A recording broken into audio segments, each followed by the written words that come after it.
We're up for the Volume 3 Chapter 15, where we can see our boy Sato to be driving the truck towards the school. They arrived. It was an uneventful journey. Sato asked why are they back at school, wouldn't it much better to stay with the others? But Miki said they can't do that. With that many survivors they couldn't contain their zombies. It will only scare them after all. Besides, most of their fighters have been killed, by them no less. And because of that, they only have young girls and elderly people making it hard to get safety. To add more, remember what Miki said earlier. She said that they have 1,000 members, staying there will only make it suspicious. This makes sense, not only to us but to Sato too. But it looks like he got more into it than us. He thinks that she did that to save those people. Does he thinks she's a tsundere or something? But when he's having a relief because of it, Miki dropped the bomb, saying that she got to test her zombies on the field. The war was merely an experiment to her. You can't keep on defending her, Sato. Although there are some issues to handle, but everything went well. They even increased their population. They didn't bring back anyone, but to Miki that's okay.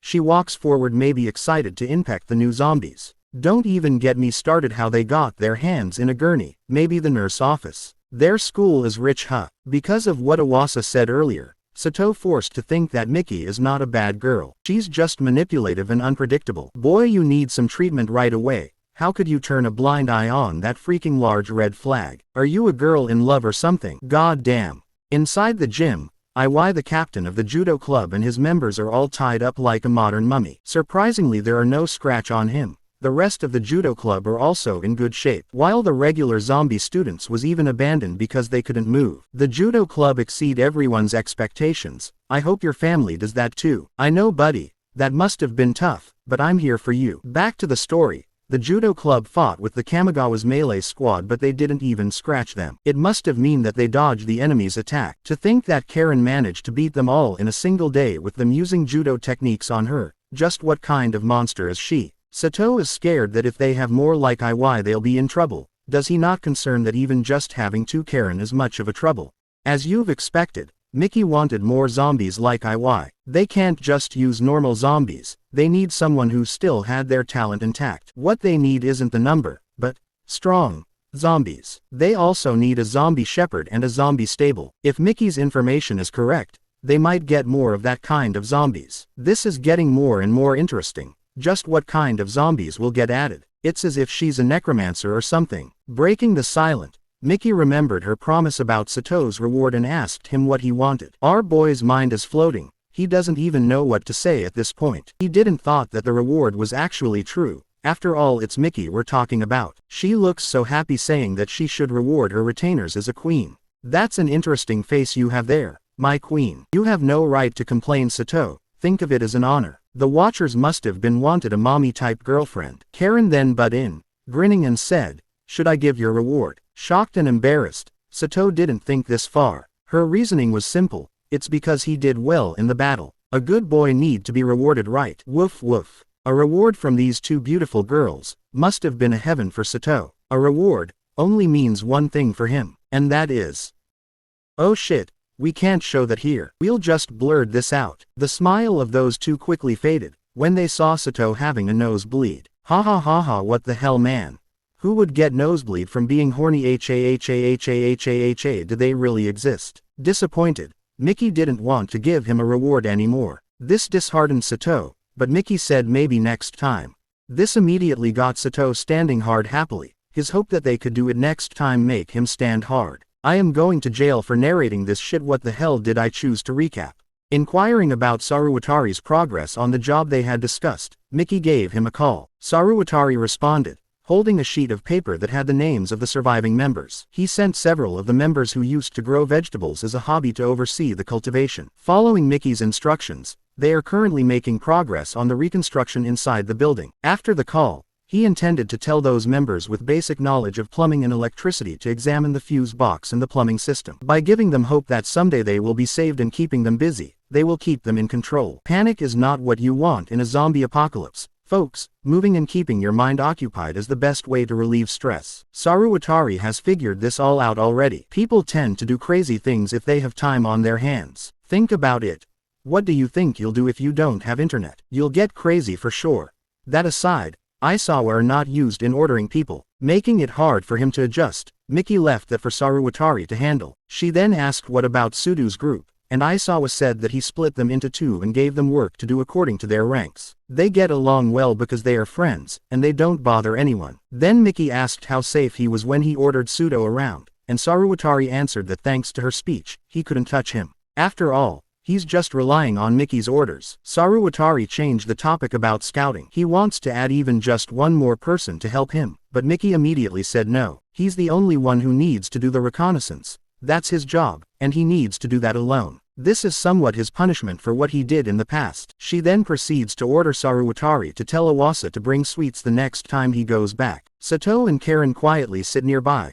Just listening to their conversation makes them feel small. Karin just laughed it off, as she is fine being the stupidest in the group as it suits her well. You might think it might suit her, but she's still strong. Unlike Sato, who's far the weakest of the group, he's also not smart. To his mind, he thinks that, from Miki's perspective, he's useless. All of a sudden, Saruwatari requested to put Sato in another room to take the call for Iwasa to rant at him. Iwasa is scared of her after all. He wouldn't want her to be listening to his grumble. Miki agreed and threw the phone at Sato, telling him that Iwasa wanted to talk to him and telling him to go to the other room. Sato obediently followed, going out of the room he'd been in earlier. He took the phone call, expecting Iwasa to answer, but instead, it's still Saruwatari. Sato questioned himself.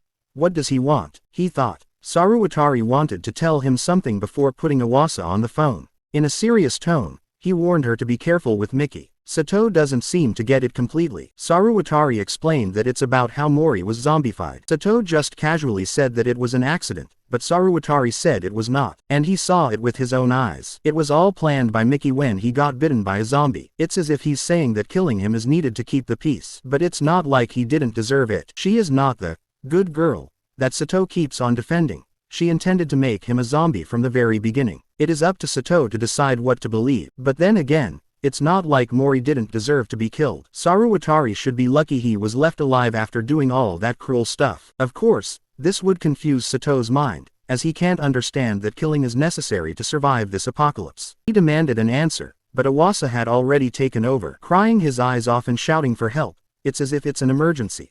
He explained that everyone thinks he's now a bad guy because he's friends with Miki, and now everyone avoids him like a poop. Sato awkwardly laughed when he heard it. Well, I can only pity Iwasa. He went through so much to save those friends of his, and now they are avoiding him. I can only hope that they are doing that for a good reason. After talking to him, he hung up. He still thinks about what Saruwatari said earlier. Miki predicted that Saruwatari and Mori would escape, so she prepared to catch them herself. She even kept Saruwatari alive because she thought that he would be useful. The fact that Miki was allowed to become allies with her enemies, Sato thinks, is enough reason to make her a good person. And besides, Mori can't cooperate with them. That's why he's useful to be a zombie. For me, again and again, I will say it. He deserves to die. To Sato's horror, he thinks that what if Miki thought that Mori and Kamigawa were more useful as zombies? If they are not useful as humans, would she make them zombies? Then wouldn't that just mean that if you're useless, you'll become a zombie too? Panic gripped Sato. The fact that he thought earlier that he's the useless one in the group, then would Miki make him a zombie too? He shakes his head, trying to calm himself. He shouldn't jump to conclusions too fast. He reasoned to himself that she helped Iwasa and her friends when Iwasa asked for help. And besides, in the earlier days, she was clearly worried about him when he got bitten. He slapped his cheeks, as if as punishment for doubting Miki. He wouldn't survive without her. Saruwatari has been playing along until now. He can't afford to stay under Miki's palm forever. It looks like Saruwatari has a plan of his own. Sato made his way back to the room where Miki and Karin were. And now, they are planning to discuss their new step. Sato stared at Miki. The thought he had earlier still bothers him. Because of how he intensely stared at Miki, it made her nervous, and she asked what was wrong. He snapped back to reality and apologized, although it was somewhat weird. But Miki continued discussing her plan. From the fight they had the other day, they managed to acquire several new zombies, steady food supplies, and a few people. They also learned about the zombies' combat potential. Saruwatari will be the one who gathers information for them. Although some of the zombies have been damaged, this was filled in by Kamigawa's squad, who have been zombified. The surviving zombies should have much higher combat potential. Although they managed to acquire food and people, with the many people they have now, the food would not last forever. Because of that, they now need to find ways to grow their own food. At present, their combat power hasn't drastically changed, but neither have their resources, as those are just temporary. The biggest change worth noting is their new information and their experiences in deploying zombies and Saruwatari. When Miki was testing those zombies individually, she knew that some were better suited for combat. Zombies have particular strengths and aptitudes. Based on this, she will rank them based on their stats. A to C class zombies. A class zombie is where IY is classified as. The B class is Ishigaki from the Judo club, along with Mori and Kamigawa, while C class are those average zombies. From the fight, it was a give and take. They saw how powerful their zombie army was, but only IY was the one who came out unharmed. Besides him, all of the zombies are somehow damaged. In other words, zombies aren't invincible. Karin Bud is smiling cutely. Then Miki said as if to prove Karin's point that most of the zombies can be killed by a weak little girl like her. But it looks like Sato has something to say about that comment of hers. Does bro really want to die that badly? He barely escaped death. Huh. Zombies might not be invincible, but A-class zombies are in another league. Even Karin can't handle multiple Iwases, but it is still impressive to handle a large man like him. It was also strange when Karin fought with IY. Members of the judo clubs were all lined up. It was as if they were watching a tournament. Miki answered that it was probably because of their personality as martial artists, so in this world, zombies still have their personalities. Just imagine what a zombie soldier would do while holding a gun. In the future, there will be a lot for the three of them to handle. That's why they need to look for more survivors who can cooperate with them. But if it comes down to a fight, A-class zombies are the main foundation for their kingdom's army. Both Karin and Sato nodded in understanding with that. Miki will now go over Saruwatari's information he provided to them. It seems Sato is cautious of him now. With Saruwatari's information and her own, she compiled it all into one. She erased the board and drew a map. The star represents the school, and the circle represents the store where Iwasa's group is, while the other marks are where their enemies are. Among the local groups, Saruwatari and Miki only declared 3 groups to be dangerous. First is a group using a building in K-City as their stronghold. This group is called Kantushensingumi, which is basically a mafia. Since the outbreak, they have accumulated a lot of resources and gathered people from criminal organizations all over the world. They already have 800 members in total. Anyone would be shocked to know if they have a mafia with 800 members in their neighborhood, especially in a lawless land like theirs. Having that in mind, in the north using T University facility where a group called Science Zombies. A group of college students from STEM fields, it is said that they have about 500 members, but information about them is limited. And lastly, in the N city,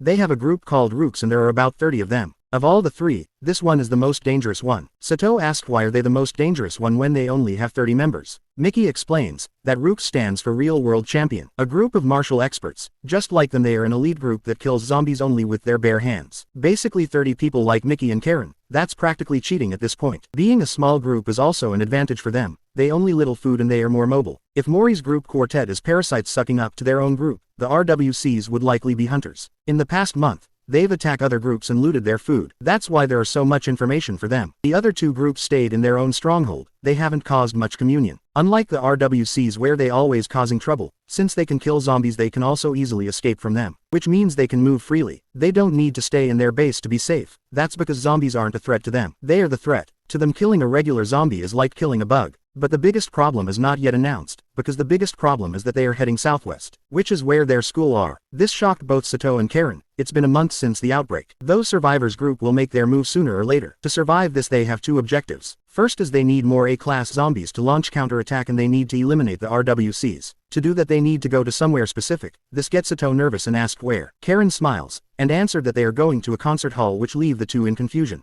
Confused as to why Miki wants to go to the concert hall. Will they kidnap an idol to perform a concert for their zombie army? Miki shook her head and said that concert halls aren't only used for that. On the day of the outbreak, a particular one is holding a special event. Sato gasped. He remembered the one event on the outbreak. He shouted the name of the event, which was Bride. The super arena was conducted in a concert hall. Miki didn't expect Sato to know this, but how could he not? It was the fight of the century, Takeda versus Jackson. Karin is confused and doesn't know what he is talking about. Sato continued, saying that in the evening, in the super arena, there was a mixed martial arts event. A match between the biggest name in their country, named Bride. A fight to be chosen and take the title of the strongest bride on earth. In other words, the ultimate bride. Peas. I've been searching what bride means in boxing or MMA, but I kept on seeing that it's the woman on the altar. If there's a bride, would there be also a groom? Back to what I was saying. On that day Takeshi Garou was defending his title. Takeshi Garou was originally a boxer, winning a few belts before changing to MMA. Boxing or MMA, he's been undefeated. He's considered a legend throughout the country, and one of the strongest and most famous fighters. He gasped and realized that he'd been yapping all this time without realizing it. Karin blinked in surprise for this. She didn't know that Sato would be a martial arts otaku. But he's not wrong. We once dreamed or trained how to fight as a man. Having that said, this would make things easy for Karin to explain. Sato has a bad feeling about this when Miki says that they will capture more A-class zombies. She means one thing, and that is to capture the undefeated monster, Takeshi Garou. Sato shivered when he heard this. He didn't expect this. My boy, you should expect this to happen by now. They immediately made their move, using the truck. Using the phone call, Sato asked if Takeshi would be nearby. Maybe he escaped when the outbreak happened. Miki answered that they won't know unless they go there, but the possibility are low. They don't know what happened when the outbreak started. And information is slow in the waiting room. Even if they somehow know something is wrong, it's hard to imagine he escaped right away. That's why the possibilities are high that the participants are still inside. It makes sense since it happened right before the match. How unlucky can you be when a zombie apocalypse starts, and you're inside a concert hall, lol. Then, Karin said, smiling, that a strong martial artist could handle zombies like her. So Karin thought that maybe he killed the zombies and escaped. But Miki reasoned an arena with 22,000 people in the middle of confusion. Even if one is only infected, it would spread rapidly. No matter how strong a person is, if it's a horde of zombies, you're good as dead if they surround you. Karin laughed and said good point, but it was not a laughing matter. That's 22,000 people who died, you know. Right after the outbreak, the arena must have been filled with zombies. Some might follow the noise outside, but some might stay inside. After a whole month, a lot of those zombies inside most likely followed the noise outside by now. This was their chance. They traveled towards the arena. It was uneventful. And finally, after some time they arrived.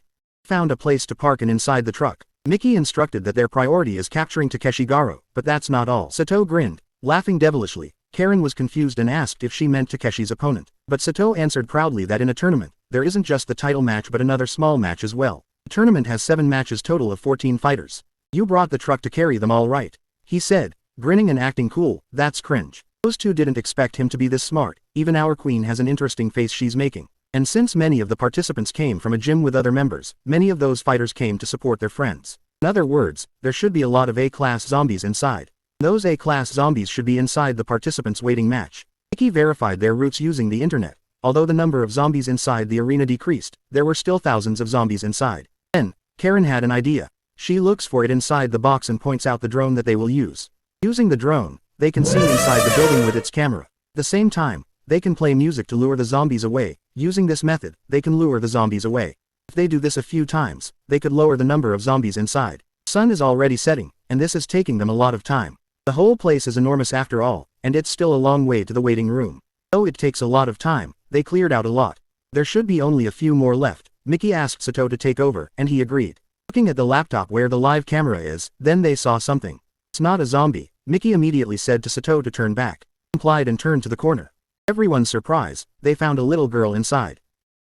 The girl tried to say something to them. Go away, she warned, and ran away. But then suddenly, the drone's battery turned low. Miki hurried Sato to turn it back. If it fell, they'd lose it. Inside the truck, they sat down and regrouped about what just happened. The drone will be fully charged after an hour from the expensive battery they looted from the store. Now, they discussed their plan for what to do about the girl. Then Sato, acting like a hero he had no use, shouted that they should help her, even though they still didn't know why she was there. To be honest, while writing this it cringes me. I admire the determination of our boy Sato, but for him to be indecisive and make a decision, it pisses me off. Miki has her point. It's easier said than done. I'm sure if you asked him how will he save her, he too don't know what to do and just beg Miki to do it. F-seeking idiot. Acting like a hero. Like he has the guts to do it. Shut the FCK up. Ehem. Sorry about that. Continuing with the story, I admire Miki's calm. She asked this stupid boy how a little girl like her could survive on her own for an entire month. Although there are food within the arena like vending machines, but she's near the waiting room which is far from those. Especially with the zombies, what has she been eating this entire month? This made Sato speechless.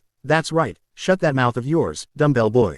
While she is clearly dirty, she's not malnourished and still has the energy to run around. Her very existence is suspicious. Then, Karin tells her theory. Maybe she's with another group trying to get inside like them, and she was sent to investigate the drone. Or maybe she's been ordered by an evil group to check the drone or something. Well, it certainly has her own point, but with Sato butting in, it makes my blood boil. Blindly supporting Karin's theory because he wants to save the little girl. Would he act like that if that was an adult man? You're just nothing but a simp who would recklessly dive in if a girl is in danger. Miki sighs. I can only pity Miki at this point. Even if their theories are true, how could she dodge those zombies around? Besides, there's no easy path to where she is. They may not know how, but she managed to survive inside there for a month. And the door at the end of the hall, if she said go away then, it only means one thing, and that is there is something dangerous nearby. If they take the girl's value into account, then they should stay out. When Sato heard this, he suddenly stood, clenching his fist. Although he has doubts about the whole situation, he thinks they should go there. They may not have any idea what's going on inside there or how dangerous it might get, but if she feels she has to tell them to go away, then she must need their help.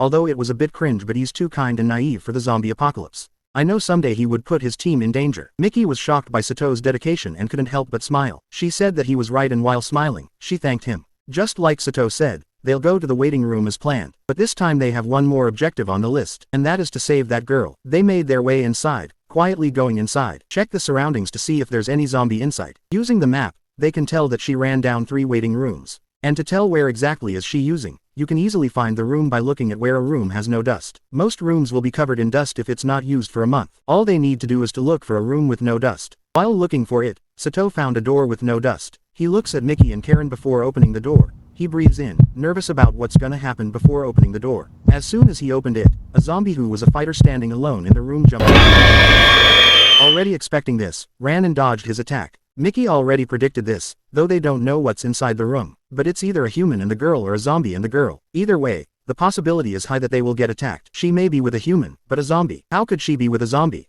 Sato asked. Although it's unlikely, Miki already has a theory for this. Thinking about it too much won't give them an answer. They have to go there to see for themselves. Back to the present, Karin rushes in front and swang her baseball bat. But the zombie dodge it, shocking them all. It's the first time this has happened. As he dodges, he manages to compose himself, standing in his fighting pose ready to fight. This fighting style is the style of Karateka Sakuryuji, just as Miki thought he was an A-class zombie. Between the fight, inside the room, under the table, is the little girl who's hiding, wanting them to run away, because she doesn't want them to end up like her dad. Sato turned on the lights. The zombie tried to punch her, but she dodged. The fight continues with Karin dodging and blocking his attacks. He's strong, he keeps on raining punches at her non-stop, and even Karin has a hard time dealing with him on her own. Taking this chance, Karin jumped and launched a kick on the zombie's back, catching him off guard. Karin might not defeat him all on his own, but with Miki on her side, it'll be easy. If their opponent is an A-class zombie, they'll fight it inside the room. But if there are 2 of them, they'll lure the one out first and take care of him in the hallway. If the zombie isn't A-class, Karin will kill it. Then, Sato shouted, if the zombie is an A-class martial artist, although Karin can handle any normal zombies, but fighting an A-class martial artist is dangerous. But Miki calmly said they'll do it like they always do. They are both there after all. Then this boy shouts, about to pop his eyes off. That's it. OFC King, damn, if you weren't so useless in a fight, then maybe you could help them, fucker. He'll be in the cleanup duty as usual, typical useless boy. Karin and Miki will handle it just like the old times. But Sato can't help but feel nervous about this, then learn how to FC King fight next time BTCH. Karin reassured him that it'd be fine. With Miki on her side, they couldn't lose. In the present, while Sato is watching the fight, he couldn't believe it. When Karin lands a hit, Miki trips it at the same time. They're in sync but separate, almost as if they're dancing. Finally, Karin hits the zombie's head, knocking him on the ground. For Sato, this is the match of his dreams. The zombie may be a martial artist, but he can't fight while surrounded. He just mimicked his moves when he was alive. Becoming a zombie might get him stronger, but it made him completely mindless. Given that this is much as only he can do. Sato thought that this was his chance, so he prepared the belt and ran towards the zombie to tie him up. But surprise surprise, the zombie can still stand up. That's a FC King A-class and martial artist for you, bitch. You're so worried about them getting hurt because the zombie is too strong, but here you are mindlessly running towards it before the signal. The zombie dashed towards him, too fast for him to dodge. Left with no choice, he chose to block it. But all of a sudden, the little girl ran in front of him and shouted, "Stop!" and "Don't move," shocking everyone in the room. The zombie really didn't move. And sat down. It's funny that Sato, who wants to save that little girl, was saved by her instead, lol. Everyone was surprised, but Miki took this chance. And pinned him to the ground. Miki shouted at Karin and Sato to hurry up to tie him up. But the girl seems to be worried, after tying him up. Sato sat down, exhausted. The zombie just stopped earlier. It was weird, but it saved his life. Then, Miki called out for the little girl and introduced herself as Sekigahara Miki, and asked for the girl's name. She introduced herself as Furuya Ritsuka, and then Miki said that what she did back then wasn't on purpose. When she told the zombie to stop and it did, Sato gasped in shock. While Ritsuka denies that she can control the zombie. But Miki knows this, judging from how she, too, is confused when the zombie stops. Miki proceeded. She was still alive after walking to a zombie-infested hall and even living with a zombie. With her keen eye, Miki asked how she did it. Worriedly, she said that she won't lie to them. While shivering, she asked if they could believe her. Sato thinks that this is weird. Why would she tell them that she's not lying? Miki smiled and said that she would believe her. Recalling what happened in the past, she came here with her dad. In the waiting room, while his dad is talking to his friends. There's a sudden noise in the hall, and without any questions, the zombies came uninvited. Her father protected her, but afterward, a lot of them came in, eating his father alive on his back while hugging Ritsuka. Her father even tried to resist the infection, but he still got infected, turning into one of them. Ritsuka couldn't believe her eyes, shivering as she watched her father leave. While the others got turned and got attacked, she wasn't. She asked herself why, but even she couldn't explain it. She's the only one they didn't attack, everyone died, and she's the sole survivor. She starts to break down and cries her eyes off. It's crazy, even she couldn't believe it. Even though her father died, getting called a liar is too much for her. Then, feeling bad, Sato shouted her name. Then trips himself, making it awkward for everyone. Lol. He gets up and shouts that he thinks that she's not a liar, then asks for Miki's opinion. She said that he was right. If she could tell the zombie to stop, then their instinct wouldn't attack her in the halls. Maybe he would attack her. If she thought she couldn't stop the zombie, she wouldn't leapt out of desperation like that. Then Sato shouted she believed you. He then patted and smiled, saying that everything was fine now. They came here to save her. Then, her eyes start getting watery, and she starts crying at him. The chapter ends, with Miki smiling. Hi guys, thank you so much for following this series so far. I learned so much because of this first step. In the past, every chapter was 4 to 5 minutes, making it hard for me as it's time consuming. Now, it's only 2 to 3 minutes per chapter because of how I summarized it and because of the things I've learned. If you don't want some things, you can express your opinion in the comments, and I'll gladly do something about it. I have a vote poll in my channel. What should I recap next? Because this series will end in about next week, as per part, there are 3 chapters. Currently, there are only 16 chapters left, for a total of 5 parts. While Ritsuka's dad's phone was charging, she saw on her dad's phone that she couldn't go home, and that's why she stayed there. Sato pitied her and said that it was okay now. He said that she could come with them to their base because it's much safer there. But Miki immediately said no to this. She reminds Sato about their mission to collect zombies and take down the RWCs. While Ritsuka is worried about what Miki said about collecting zombies, Sato argued about why would they not take Ritsuka. Miki answered that if she were normal, she would welcome her with open arms, but since zombies don't attack her, it should be fine to stay here. But then, this guy tried to guilt-trip Miki, saying that, is she really okay leaving a little girl here? You're lucky you were loved by Shadomex. Miki then asked, what kind of group is the RWCs? Sato said that they were a martial artist with a question, meaning they are humans. Ritsuka may be safe from zombies, but for humans, she's not. Sato gasped from realization. Miki continued, this same goes with Awasa, and the others in the department store. Those mindless zombies won't enter the department store, but humans can and will. Sato remembered what they did in the past. She was right. If they don't gather an army, he should know what will happen if the RWC comes. But then Karin butt in, saying that not only do zombies leave her alone, but she can stop them.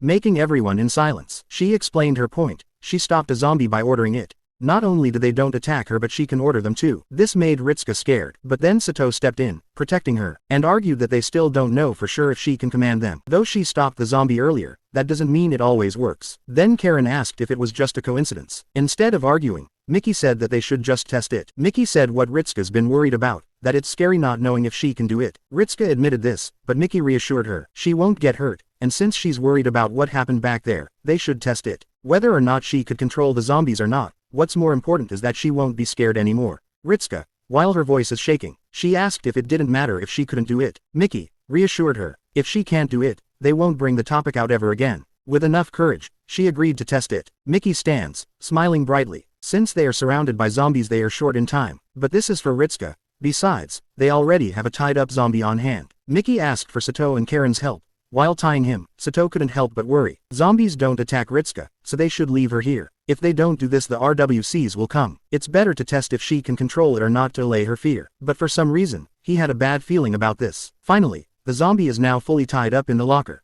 Sato and Karin sigh in relief. Miki moves towards Ritsuka. She said that the zombies were trying to attack them, but they couldn't. She reassured her that it was safe and they were out of his reach.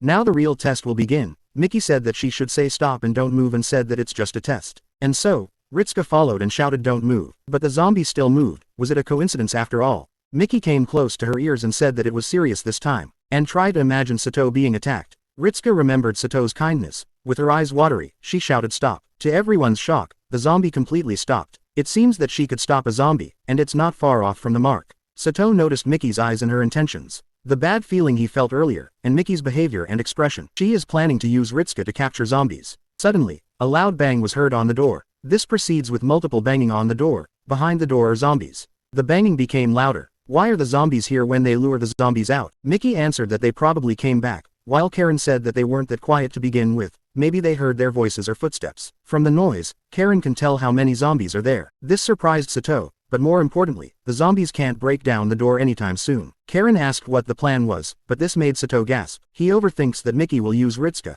If she does that, he has no choice but to stop her. His mind is filled with his own worries, but Miki shouts at him, snapping him back to reality. It looks like Miki already planned this beforehand. Sato ran towards where his bag was and took out a laptop. With the laptop on hand, he turned the drone on, making a sound that Ritsuka doesn't know. Using the drone's camera, they got a live video outside. There's a total of 5 zombies outside, and using the drone, he lured the zombies away. 3 C-class zombies followed the drone as planned. Miki shouted at Karin. Ritsuka is worried about this, but Sato told her it's alright, she shouldn't worry about them. Karin opened the door and kicked it open. The zombies saw Sato sitting there alone and ran towards him, not knowing that there's a rope beneath them, tripping them. They tried to stand up, but they were stuck in a tarp coated with double-sided tape. Karin rolled them and tied them both, capturing them completely. This surprised Ritsuka.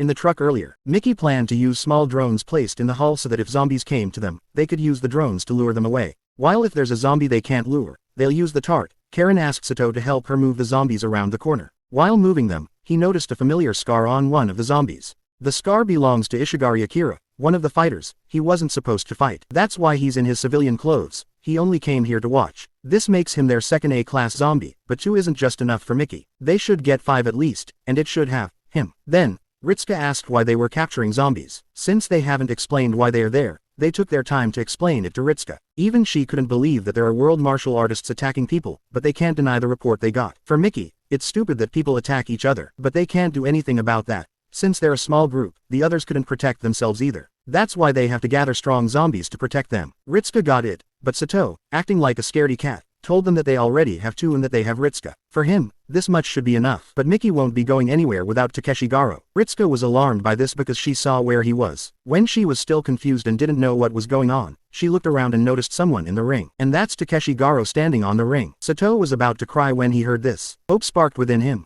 hoping that he would still be alive. But Miki denied this. If he were alive, he should have escaped by now. It was just him and his habit.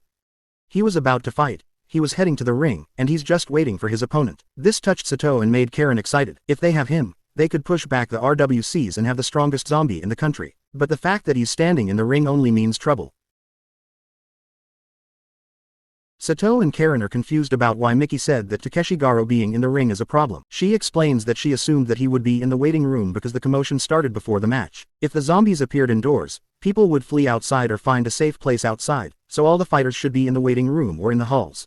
If the zombies were inside a small waiting room like theirs, they could close the door and capture him without worrying about the zombies in the hall. And if the zombie is in the hall, they could lure them into the waiting room and use the door trick from earlier. That's why these are the core of the plan. However, Takeshi Garou is in the ring, a large and wide place that can cover up to 5,000 people. The problem is that their target is in the center of the whole arena, which had 10,000 zombies in total. In a place this big, he could avoid any traps. Sato thinks about it and suggests that we lure him into the hall. However, because of what happened earlier, the zombies are in the hall. If a zombie suddenly came while they were trying to capture him, they'd be surrounded. That's why they need to lure those zombies into a room close by and safe, but there are no such rooms in the arena. Then, Karin nonchalantly said, why can't they just lure him out? Since Takeshi is waiting for the opponent, can't they just use the drones to lure him out? Karin suggested. It could work, but if he came to the ring when he became a zombie, luring him out would not be easy. Then, Ritsuka expressed her concern. It was about a month ago that some zombies were still in the stand, and most of the doors were open. Not only will they think about the zombies in the arena, but some will even come from outside. Since they still don't know if they could lure him out, they could not use any traps, and there are zombies in the arena while there are more zombies waiting outside. This made Sato shout because it looks like they're stuck in a dead end. But it looks like Miki has a plan for this. However, looking at her members, it will be risky. Having that in mind, she told them her plan. Using her phone, she pointed where they'd be fighting. This worried them, because where they'll be fighting is none other than the ring. She explained that if he won't leave the ring, they'll take advantage of that. They will use the ring as their safe zone. She continued to tell them her plan.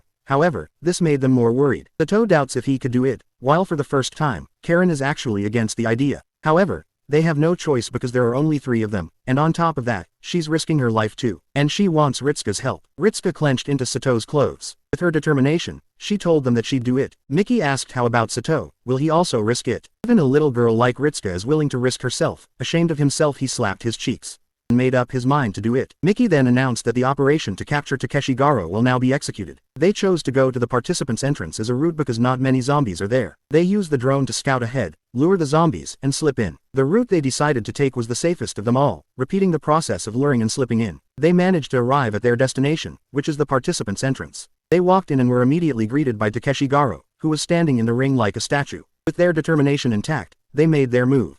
Using Karin's hand as a spyglass, she counted the zombies, which were 16. It's too far for Sato to count, and it's dark. But Karin said that she could sense it. Sato praised Karin's eyes in his mind. Then, Karin said that it was weird. While the zombies are walking around, there seem to be zombies sitting with their arms crossed. Sato had an idea about it, but he brushes it off. Miki then said to start the plan. Sato brought out a drone and started to fly it over the stadium seat to lure the zombies away. Meanwhile, the others are watching over Takeda, but as expected, he didn't budge. P.S.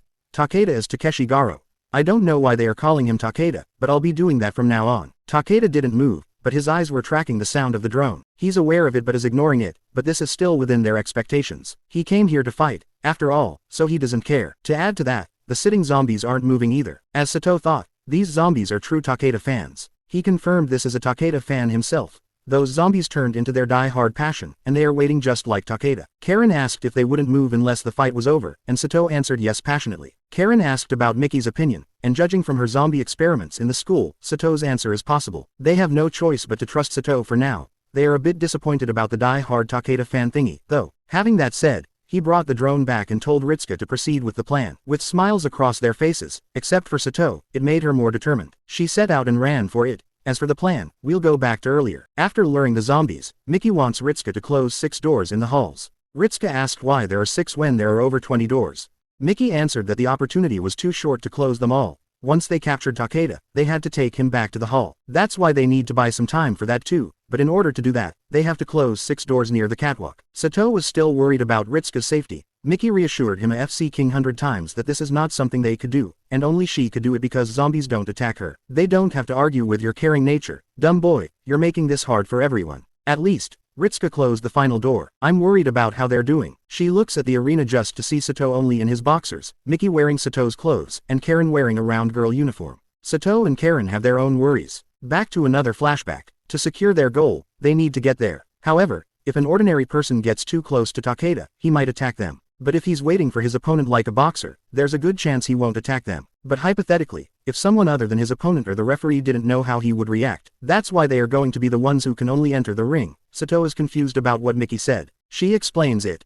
They are going to become his opponent, referee, and round girl. Sato asked how, but it's simple. Karin will wear the round girl uniform they found. Sato will strip his clothes and only leave his boxers, and Miki will wear Sato's clothes. Sato asked if it could work, and based on the test Miki did in school, yes, it could. Zombies that retain their personalities will act on them. Takeda's personality dictates that he's waiting for his opponent, and since he's been waiting patiently for so long, Miki's sure that it won't take long to get his reaction. Just as Sato ran to the ring, Takeda glared at him intensely. Even though Sato's still in the ring, he can tell that he's the one Takeda has been waiting for. But Sato can't go back now. Everybody's fate is in his hands. That's why there's no way he can afford to lose. Sato entered the ring, followed by Miki as a referee. Miki looks at Karin, signaling to start the first round. As soon as the bell rang, the match started, and immediately, we can see that Takeda went with the first punch. Sato instinctively backed down and shouted in fear. Did Miki miscalculate with her predictions? Lucky for him, he dodges it. Sato immediately gets a distance between them, following the plan. Miki will get between them earlier on the plan to deal with Takeda. The basis of their plan is straightforward. Takeda was a martial artist before he became a zombie. Sato asked how that was different from others. Miki answered that he was completely different. After all, he didn't go looking for a fight because he's a martial artist. He went to the ring by instinct. Therefore, he has 2 weaknesses they can use. The first is that he won't try to bite them. Other zombies will immediately bite them if they get a hold of them, but for Takeda, he won't. 2 is that he won't attack the referee. Since Takeda thinks that this is a match, he won't attack the referee. As such, Miki can act as a shield for Sato. Adding to this, he should react to feints and jabs. Sato should pretend to throw punches as much as he can for Takeda to think of him as an opponent. That's why Sato should avoid his punches, making him confused. Back to the match, the advice from Miki helped Sato dodge the early attack. Takeda may be a zombie, but he's still in his martial artist mode with a completely different mindset. Just like other martial artist zombies, the zombie mindset doesn't completely take over. Taking this weakness into account, they can use the ring to capture him. After surviving round 1, Karin will enter the ring. When Karin's in Takeda, he will return to his corner. While he's showing his back and letting his guard down, the 3 of them can capture him. The plan will start anytime now. Sato prepared himself. However, to everyone's expectations, Takeda exceeded them and tried to bite Miki. The ring rang, making him stop. Thankfully, Karin's quick thinking saved her. But for Takeda to bite Miki, could it be that Takeda is developing a completely zombie mindset? Sato, as Takeda's fan, couldn't accept and believe it. For him to be turning too fast, is this the result of granting his desire to have a match? It's only a matter of time. However, he responded to the bell earlier. Thanks to that, Karin made it. As long as Karin is here, they can win. This gave Sato hope. After all, they fought a martial artist before. Just as planned, Karin will attack him from behind and pin him down. Then Miki will capture him. But as soon as he is about to kick his back, Takeda unexpectedly catches her foot and swings her around, and throw her to the corner. Sato immediately ran towards her. However, Karin was already down and dizzy from the swing she took. Then he heard a loud punch. He looked back, and it was Miki. Sato couldn't believe his eyes. Karin and Miki got hit by a zombie for the first time. Everything is not going according to their plan. This is now within their calculations. Takeda has the power of a zombie and the technique of a martial artist. On top of that, he attacked both Miki and Karin. He's not acting like a martial artist anymore. He's acting like a zombie. Is this the power of the strongest A-class zombie? Karin told Sato that they couldn't win. Will he run away and leave them behind? Karin is right. They can't beat him, so that choice is right. He gritted his teeth, and with his resolve, he shouted his determination. He told Miki to take Karin and ran away as he ran towards Takeda and bought some time for them to escape. As your basher, you're making me guilty. Sato shouted that he was his opponent as he ran towards him. Sato rained down multiple punches on Takeda, but he easily dodged them. He punched him with a jab, but was again dodged by Takeda. Takeda saw an opportunity to strike, and Sato immediately put his guard up. He got hit on his shoulder and got thrown back by the impact. Miki and Karin watched, worry etched on their faces. Sato tried to get up, but Takeda was already standing in front of him, grabbing his shoulders, going for a bite. Does he thinks he's Mike Tyson or something? Sato tried to resist, but he couldn't. Is this his end? But before he could bite Sato, Ritsuka shouted Takeda's name and told him to stop. Takeda froze as soon as he heard this, but Takeda squeezed Sato's arm, making him scream in pain. Miki immediately ran towards Sato, as did Ritsuka. Ritsuka shouted at him to let go and go away. Finally, when she got nearer, she shouted with her tears about to fall to get back. Takeda stands and freezes. Miki and Ritsuka get near Sato. Miki gasped when she saw Sato's injury. He touched it, making Sato scream in pain. Thankfully, nothing is broken, just minimal damage. Miki then asked Karin if she's okay. Although her back hurts, she's okay. Ritsuka felt relieved. However, since the match was over, the spectator zombies reverted. They climbed the ring and surrounded them. Ritsuka shouted at them to stop. Everyone stopped as soon as they heard her. It was a close call, although everyone is relieved by this. For Ritsuka, she's feeling anxious because of her power. Then, Sato thanked her for saving his ass. Karin and Miki also thanked her. Ritsuka's anxiousness immediately evaporated. Seeing that everyone was thanking her made her happy. She's glad that everyone's safe. With everything settled, they drove off. Miki took a car with them this time, and although it was risky, she's thankful that Ritsuka went along with the plan. She got to practice her power, and at the same time, they captured Takeda. Although she's not much of a fighter, she can control zombies more easily than Miki expected. It's too much power for an insecure girl like her, but with everyone supporting her, Miki's sure that everything will work out. In the middle of the road, two cars are driving by.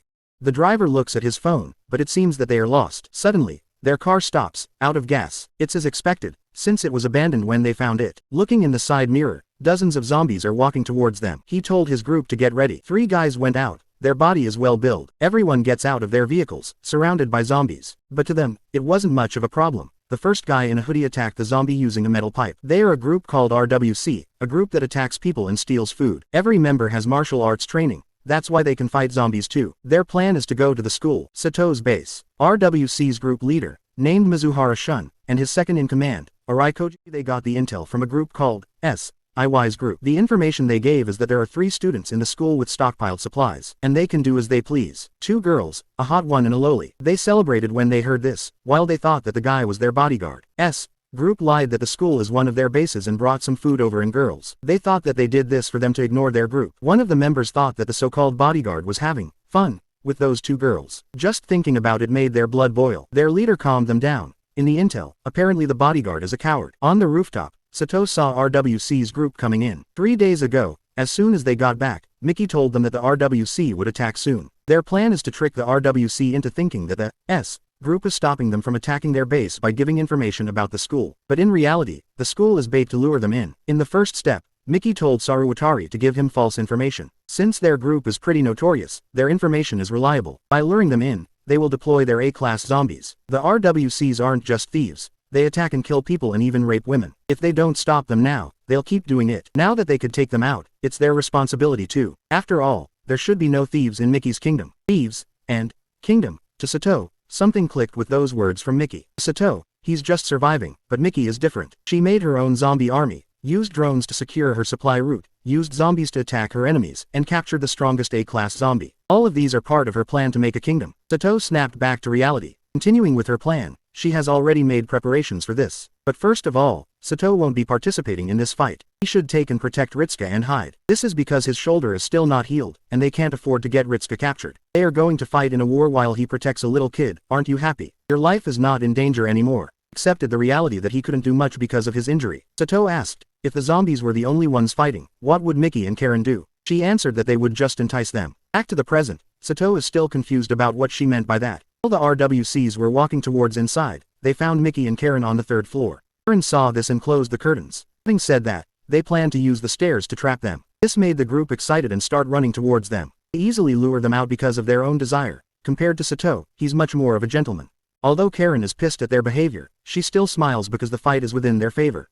Inside the school, a makeshift barricade was easily destroyed by the RWC, and they made their way inside the first floor hallway. Since they didn't hear anyone running, Mizuhara thought that they were just hiding. They got a map of the school from S. The school has 2 stairs, so if they both split up and cover both, they'll be trapped. His second-in-command praised him, but he brushed it off and told him that he and his group should take these stairs and check the second floor while they take the other one and to check the third floor. Having that said, the first to find them gets the prize. Lastly, before departing, he warned them about the so-called White Knight. Then the guy in a hoodie dashed and run towards the second floor. The first one to get there gets the prize. After all, after mocking his group, they also run and keep up. In the second floor hallway, he noticed a guy standing in the end of the hallway. They thought that he was the White Knight, and the girls are just nearby. They run towards him, leaving the second in command. Then, the guy in a hoodie suddenly stopped. They noticed that he's a zombie. They questioned why is there a zombie here. He took out his weapon and swung it towards the zombie, but got hit by him instead. Everyone is confused. How come he got hit? They look at his face and it's messed up. Suddenly, a noise from behind got their attention. It was a group of zombies hiding inside the classroom. They got flanked. Arai calmed them down as they are just zombies, but before they could react, the people in the back is already done for. Shocked from what happened, they ready themselves. There's only one way, and that is to defeat the only one zombie on the other side. But the zombie doesn't have any weak points. Then as he looked at him clearly, the zombie seems familiar. When he realized that he was Takeda, it's already too late. The zombies had their feast, eating them all. At the same time in the third floor, the same thing is happening to them. Their leader who was acting tough earlier run in fear, escaping the school with tears. Lol. The 3 watch him go. Sato asked if she's gonna let him go. She answered that he's not a big deal anymore since he's alone. She thought that he would get eaten by zombies. I thought she was being naive. But I was wrong. To Miki, even if he were to survive, it wouldn't be bad to spread about what happened. Inside the school, the RWC got turned into zombies, adding more A-class zombies into their army. Ritsuka shouted for everyone to stop. Everyone freezes. He ordered that those in Shoal uniform or Judo GI wait in the next room. She proceeded to order them based on their uniform. It's a good thing for them that zombies can recognize their uniform. Sato and Karin was amazed by this. This made their work 100 times better than before. Ever since they came back from the arena, Miki's been testing Ritsuka's power. Zombies who've been told to stop won't move if Ritsuka is there. However, if she's not within their line of sight, they'll start moving in about 10 minutes. Meaning the command fade if Ritsuka isn't there. Miki tests something else, and that is to command them to move when they hear a chime from the phone. They tested and it worked perfectly. Even if Ritsuka isn't there, they will follow if it's a simple command. They tested more, and asked Ritsuka to bear with her. Last night, to flank them, they did the same thing. They activate the zombies with a chime from a phone. With that, their self-defense is now complete. Up until now they've been focused on food and self-defense. Since they don't have to worry about defense anymore and even wiped out their rival group and also have their own group of survivors, now they can start building their own kingdom.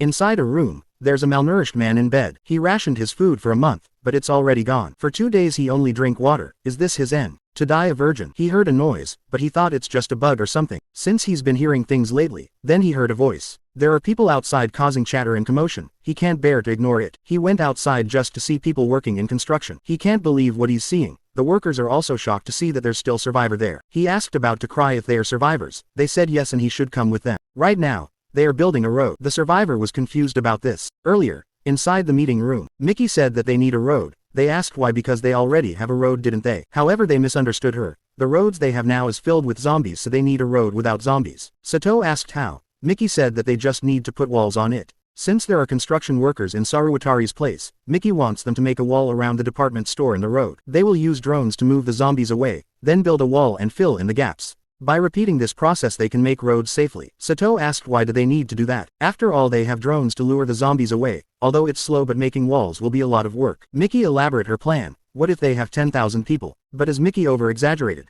She explained that in S prefect population is 7.5 million people, even if 1% survive that there would be 70,000. 10,000 people is decent population across all the groups of survivors. Miki asked him where could they put a farm to grow food with that many people. He answered that they could make new fields around their base. She snorted at his answer. For 100 people it's a good answer, but for 10,000 it's not enough. They need to use existing farmland to feed that many. Their base and farmland are distant apart, and the road towards the farmland is crawling with zombies. She asked Sato what to do. Nervously he answered that they need to make the road safe. Now that he get it, they need to use steel for the walls. They will also put roads in the factory, and they need a plan for power outage. That's why they need fuel to burn, meaning charcoal. To get charcoal they need to go to the forest for wood. Sato asked didn't Miki said that she will use zombies to generate power. But Miki sighed at Sato, they can't do it right away. In a small scale maybe, but it won't be par with a power plant. And beside they need to use special equipment and facilities for that. So that plan will be in a year or so. Miki is just looking at the bigger picture. That's why roads are necessary in building a country. Continuing with her plan, they first need to establish roads towards the department store, then towards a small group with 10 survivors. With this they can integrate, but Sato told her why when they already low on food. She answered that they already have all the food they need. She said that food are everywhere, because most people who need to eat have died. Now that cities have been destroyed 90 to 95% of the population have been wiped out. There's a storage sitting there filled with food that's been going to waste. If they have roads they could connect those storehouses to survivors. They need to do this because their food will eventually run out. This will be temporary because a year from now on every food stores will be consumed. Miki had enough of Sato's stupid questions and just one more stupid question he will slap Sato. He immediately apologized. Then he remembered something. There are still two large groups. The zombie scientist and the Yakuza. If they'll start building roads, won't they'll eventually fight them? Miki got silent.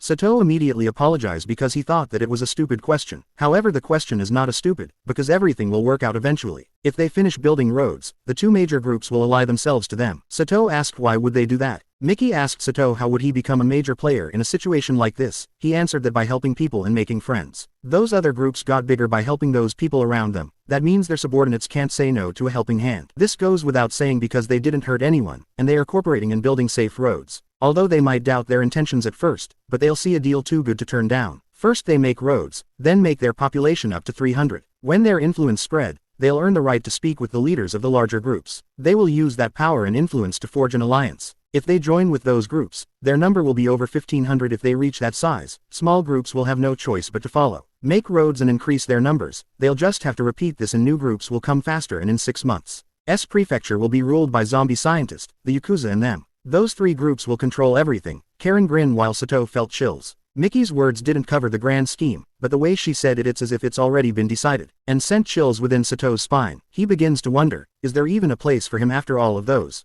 Then, he stand and shout. If Saruwatari and Iwasa will be making roads, then what will the four of them do? He panicked and said those, but he realized something, and that is he want to stay with those two forever. Since when did he become so attached? He asked himself. Miki smiles, and said that they will capture zombies. Her plan is to get all of the zombies in the S prefect, shocking those two. In the truck, where Sato is driving, he said in short they will use Ritsuka's power to gather zombies and lock them inside a large building. They will continue doing that to keep the construction crew safe, while keeping Ritsuka's power a secret. They will do this every day because the construction will take time, and this will go on for a month. But Ritsuka is excited about this, because being with them makes her happy. In the end, he may have his own harem but he's stuck in gathering zombies.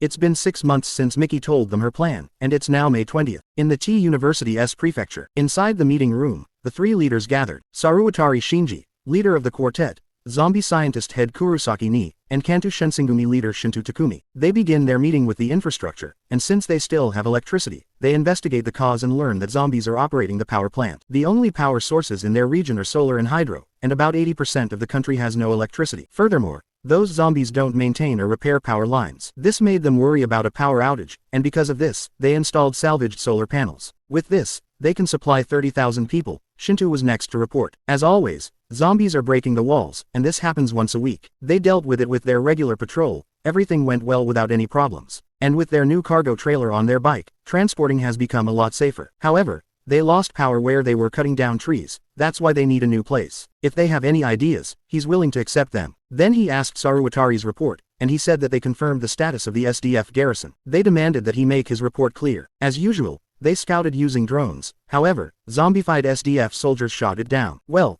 isn't my prediction correct? This information shocked the two leaders. Saruwatari showed them the video. Inside the garrison, Soldiers are wondering with guns. They expected the zombie-fied SDF to be dangerous, but they didn't expect them to use guns. They should stay out for the time being. He continued his report when Shinto smashed the table. Since the SDF has the strongest weapon, those who can take it will rule the country. That's why they need to prioritize that at any cost. Saruwatari asked how they would do that, but Shinto said that it's his problem. With that in mind, Saruwatari asked Shinto to lend some of his patrol squad. After all, taking down the SDF is on a different scale, and they don't have the resources to do that. But Shinto said that he couldn't because of the zombies getting in the road. He explained that the road is more than he thought. It is an important part of the group's morale. They say that this shithole world can still be saved and if the zombies will break through the walls. Is Saruwatari willing to take responsibility? He changed the subject, a sneaky attack. Now since he wouldn't help, they have no choice but to expand their walls and negotiate with the neighboring prefecture. But Shinto argued that they don't have time for that and should prioritize the SDF. But Kurosaki cut to their argument and said that if they reinforce the walls, the security patrol will have more freedom. That way,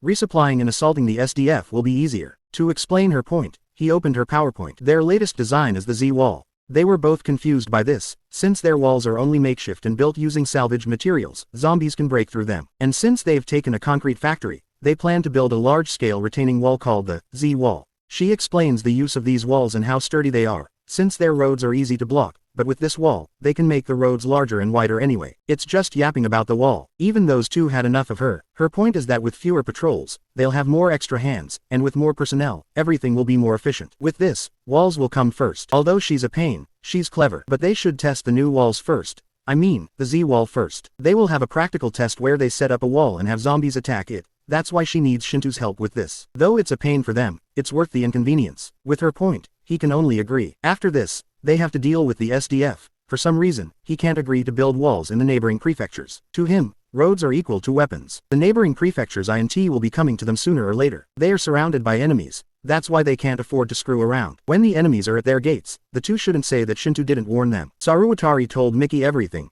Basically, he dared them to make a move on them. A Yakuza boss said that if it comes down to a fight, it will be a disaster. But to Miki and Saruwatari, it's obvious that he's not interested in the SDF. Anyone can't easily access those resources, and roads take priority. He knows this but still opposes the idea, but his intentions have been seen through by Miki. Shinto wants to show that he opposes them just in case someone takes over. The Kanto Shinsengumi is the largest group within those three, but the zombie scientists are in charge of the development of infrastructure, and the quartet is in charge of reconnaissance and strategy. Because of this, some within the Kanto Shinsengumi aren't happy. Why would they be working under someone when they are the strongest? But this will make things easier for them. Shinto knows this too. That's why he's giving himself an alibi to tell his comrades that Saruwatari and Kurosaki are weak, making it look like less of an alliance but a hostile takeover. Having that said, he still doesn't understand his position. Even if he takes over the alliance, he's just a Yakuza chief in name. Men are really obsessed with honor, which Miki doesn't understand. It's kind for Miki to put it in speaker, but they don't really get it. That's why they just dance instead. Miki was kind of feeling off about this. Then Saruwatari told them that they would be getting medical checkups. Inside the zombie scientist clinic, Sato got his blood taken to be tested. When he got stabbed, he actually screamed from the pain. What the hell, man? Karin laughed at him for being scared of a needle, as they already expected this outcome. Earlier, they were confused as to why they are going for another checkup when they had just had it last week. Karin explained that the university's medical check is to track every team's health and population. The other day, Saruwatari asked to confirm that he shot a video of SDF zombies shooting the drone. He confirmed this. He couldn't forget what happened because he almost had an heart attack when they shot the drone. Kurosaki wants to examine everyone who went on that mission for safety. In addition, 10 of Saruwatari's men were sent to cover it up, which only the 3 of them who actually went. He also said that Sato and the others were only there for logistics reasons. Kurosaki happily shouted and greeted them all, especially Ritsuka. Although Saruwatari gave them reasons for disguise, it seems like Kurosaki already know this. She immediately offered Ritsuka some candies and start shouting about it, only talking to herself. She told that Ritsuka is important, and told Ritsuka that sugar or energy for her brain. Because of what she just said, Sato figured out that she knows Ritsuka's power. Miki told her that she's annoying. She explained that if she were to be quiet it'll be lonely there. And if she were quiet she'll be dead. I don't know much about her but I have a feeling she have a sad background story. When they first met Kurosaki, Miki already said that they can trust her to study Ritsuka. But to Sato's concern, why would she trust her immediately when they only just met? And so Sato's confronted Miki. Since she's a scientist her only interest is in research. That's why they are suited for each other. Miki will protect her as long as she is useful, and Kurosaki will obey as long as Miki protects her. If she lose control she'll distance herself. Miki smirks and reassured Sato that she won't lose control. After that she continued to where she was going. Miki has been stubborn and risk-taker. In the past, after their battle with Takeda, she sighed and said that it was nearly a disaster. Sato asked why she said that. To Sato he thought that Miki always planned to win, Miki answered that it's true but it's not always a sure thing. That's why she always weighed the risk and reward. Right now they have to take risk or they won't establish their country fast enough, even if she were to be a little reckless. She then asked Sato, if he can bet 10 billion yen would he risk his life. He answered no, stuttering. For her she is willing to put her own life on the line. Sato glacked at Ritsuka and Kurosaki. Then Miki asked Kurosaki for a talk. She apologized to Ritsuka and asked her to go with Nurse Kawakami. Kawakami welcomed her with open arms. Inside the room, Miki confronted Kurosaki about her lying about the second medical examination. To hide it from Saruwatari, she invented a pretext to visit them. Kurosaki praised Miki for figuring it out. She came there because of Ritsuka's blood. In summary, she's a half-zombie. This made Sato cold feet, but to Miki she already expected this. Kurosaki explained that the virus blood they took from a zombie and Ritsuka's blood matches. Though she's not sure if that's the reason why she can control zombies, but she's sure that it is the reason why they don't attack her. Because the zombies see her as a zombie. In short, she has antibodies. Miki already know this. While Kurosaki yap about the things even I don't understand, Sato concluded that this is the reason why she got close to Kurosaki and even told her about Ritsuka. Sato gasped as he realized, if they have antibodies won't they end the zombie crisis? Everyone stare at him, and then Kurosaki burst out laughing and told him that they can't. After all, even before the crisis, making medicine is not an easy feat. Why do you think a cure for cancer isn't made yet? In the past pandemics, making vaccines will take a year or so, and it was researched by scientists all over the world who also shared their theories and results. In movies, when they found someone with antibodies, they're able to make vaccines quickly, but in reality it's not possible. Then, Karin tells her thoughts. Even if it'll take some time, they have 500 scientists with them, won't that make things quick? Kurosaki told them that they could, if they have the equipment. If they don't have the machines for research, even with people they can't do much without tools. Lastly, they can't count on people. She told them that a pure researcher is a masochist. Even if they gather people to run experiments non-stop, they'll eventually burn out in 6 months to 1 year. Sato asked why. She told them that nobody can endure research that pointless. Then she began praising physicists, because most of their research does nothing to humanity. They hope to get to announce a breakthrough, but only 1% of what they do is useful. They are willing to take it even though 99% of their research is worthless. Besides, they only have college students. They can't do that kind of research. Hypothetically, if they put the 500 to research about the zombie cure, at first they'll be excited, but as time goes by without any result, eagerness will turn into doubt. Survivors will begin to think that they lied, splitting the group into two, those who believe and those who doesn't. With all of that pressure, they'll go insane from constant failure. In worst case, they might kill themselves. Only true researchers can handle research like that, but they only have 10 like her alive. That's why researching about a cure is pointless. Even if she does it alone, it could take 50 years or more, and only if she got lucky. With all of that risk, everyone got silence. She break the silence. Although they can't make the vaccine, they should just focus on reuniting Japan. She has high expectations for Miki about this. If they could make things as how it used to be, research will bound to happen. She will continue to do her research and obey Miki. As long as she has a safe place to do her research, she will share the fruit of her research. Miki smirks, and told that she can trust a person like her. She's straightforward and honest. She does her research for her own benefits. Whatever happens, she won't lose. Kurosaki will look forward to it. In Karin and Sato's mind, they are like peas in a pond. Then, Kurosaki told her result exam, and that is Karin is infected too. The two were shocked from this news, especially Sato.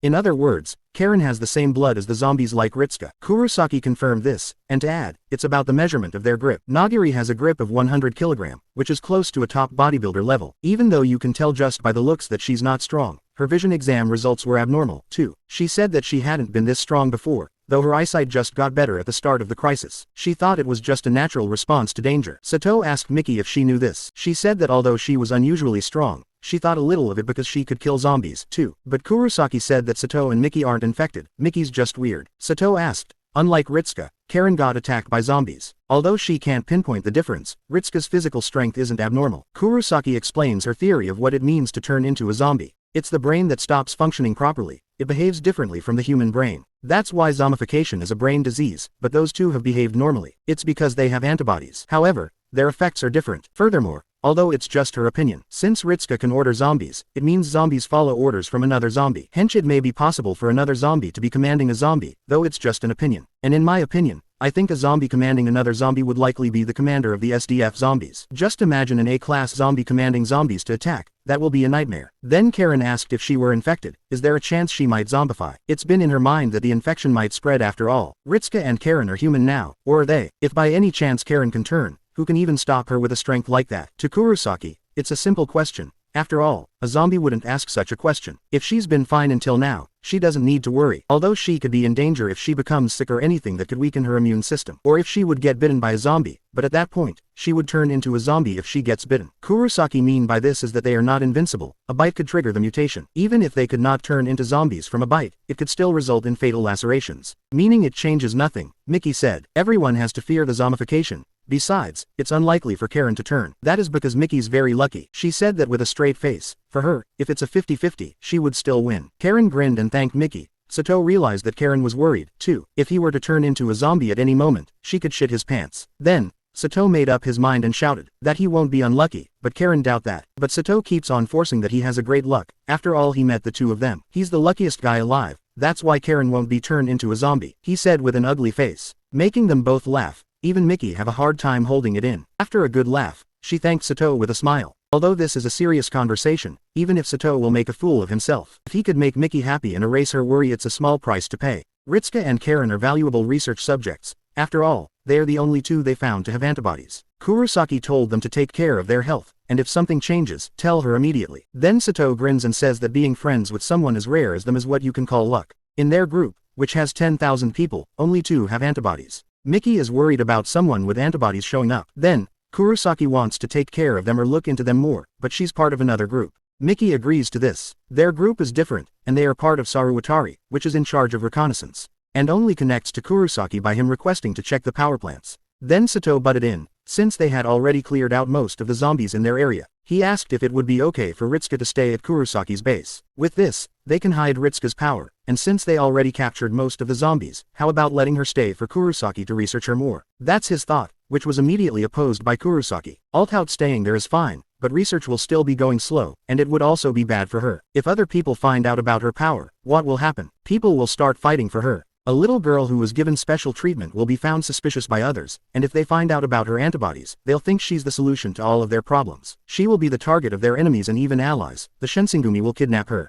Although she can fight back using her power, there are no zombies in the area. If she's with them, she'll be safe since they can protect her. Shinsengumi is unlikely to attack because the streets are swarming with zombies. And beside, if no one can witness her power, she can still live freely. And if she were to stay at the university, she wouldn't know the full potential of her powers. Bro felt bad about this, but who was he to decide the fate of the little girl? She just said that being with them made her happy, and now you want her to leave, like, bro. Kurosaki then praises Miki for her ability to evaluate people rationally. For her to let a child fight zombies, no one would ever think of that. Sato and Karin realized this and felt a bit off with the realization, but Miki said that it's perfectly normal if your friend's life is on the line. You are likely to pick someone who is useful to win. Then Kurosaki laughed it off. Saying those lines without hesitation put her at ease. Because their situation is complicated, in S Prefecture they have 3 groups that delicately balance. And they also have a weak relationship with the other prefectures, the Boso clan in T Prefecture and the new faction in T City. But Sato, being naive as he is, asked why humanity couldn't get together to fight off the crisis. But Miki answered that because of power struggles, after all, the future of the world depends on their situation.